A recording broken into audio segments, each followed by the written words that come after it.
而且继续来看，有一个专门咧介绍着美食的网红，叫做肥大叔，伊真称有超过100万的迷众。讲昨暝包游览车带员工出去游览，结果甲一台货车相撞，有7个员工来受伤。这个货车的驾驶经过急救，虽然是恢复着心跳，但是昏迷指数只有3，也是真危险。根据着当时游览车的行车记录器，会当看到车祸发生进前，这个货车都疑似已经有跨过这个双黄线，逆向来行驶。等到这个游览车的驾驶发现的时阵，已经未负险，2台车全正面来对撞。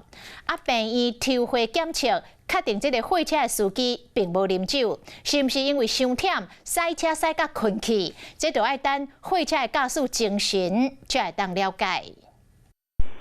游览车驶好好，不过远远就看到一台车为正对面驶过来，原来是一台货车超过双线驶正向的游览车，想要闪嘛闪袂赴。当时游览车顶是美食伫博主肥大只甲公司员工，车祸造成7个人受伤，吊衰货车驾驶伤势真严重，目无开。经过抢救了后，虽然已经恢复心跳，不过依然伫昏迷。昏迷指数3分，情况危急，然后非常的危险，血压都不高，大概80几而已。麻烦各位一下，麻烦各位一下。车祸发生的同时，肥大只阁赶紧开直播，后来阁讲有骗了货车驾驶身躯有酒味。时候就是全身，全部的车都是酒味，要保护小酒味。不过警方事后甲病院对驾驶抽血检测，确定无啉酒。本分局调查的初步结果是，已经排除双方有酒后驾车的情事。敢是赛车赛到困去，才会造成正向发生车祸，警方都要等伊精神了才会知。